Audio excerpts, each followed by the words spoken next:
a lei é uma coisa, a regulamentação da lei é outra, a implementação da lei é outra. Então, assim, no juridiquês bom que você sempre me explicou, o que vem pela frente.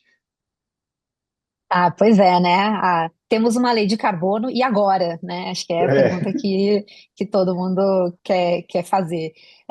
Bom, a lei previu, né, essas etapas de implementação de todo o sistema, né? Do começo até o sistema estar plenamente operacional. E esse material que você mencionou sobre já do governo prevendo com um pouco mais de detalhes, né, como vão ser essas etapas. Isso parte também de uma continuação do PMR, que é o PMI, né, é a fase de implementação dos mercados de carbono, com o apoio do Banco Mundial. Então, teve aí, acho que, um belo trabalho técnico para ajudar o governo a pensar nessas próximas etapas, né? É, Bom, essa regulamentação inicial, né? Então, estamos falando de 5 etapas, conforme também previsto na lei. E olhando para o material esse do governo, da previsão dessas próximas etapas, tem uma primeira etapa que é a etapa de regulamentação e planejamento mais basilar mesmo para que as coisas tenham um corpo, né? E ter um corpo significa ter um órgão que execute todos esses trabalhos e possa não só deixar o sistema operacional, como depois operá-lo efetivamente, né?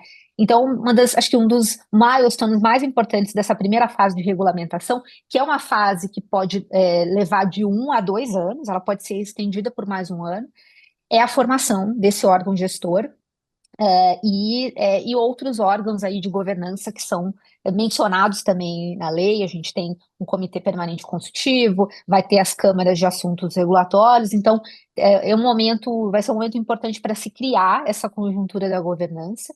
E aí, uma vez definido isso, é que se pode debruçar melhor sobre aspectos também super basilares, que são de se regulamentar o escopo e os limiares de regulação, porque o que você falou, Lauro, sobre as atividades que são reguladas, né, as fontes todas reguladas, isso, por mais que a lei preveja de alguma forma geral ali esses limiares entre acima de 10 mil toneladas de carbono e 25 mil toneladas, ainda existe uma possibilidade de o governo escalonar esse escopo, definindo setores específicos num primeiro momento, de um primeiro período de compromisso, né? Então, acho que a gente só vai entender realmente quem vai ser regulado, né, e que atividade, que porte de atividade, a partir dessa primeira regulamentação, né? E isso tudo sendo feito também com elaboração de regras de MRV, enfim, que vão ser importantes aí para se ter uma visão sobre como vão ser mensuradas essas emissões.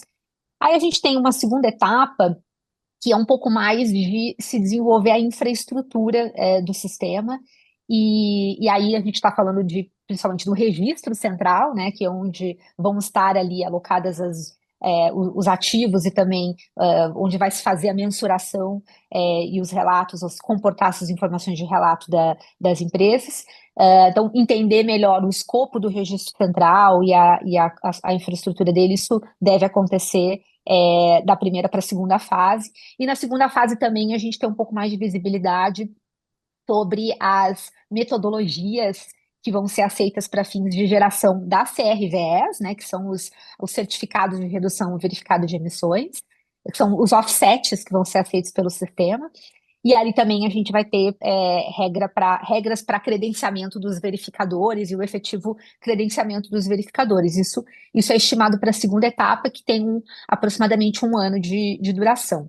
E aí, na terceira etapa, a ideia, também tudo baseado aqui no que o governo divulgou, é que já se começa a ver, de fato, relatos de inventários e planos de monitoramento das empresas.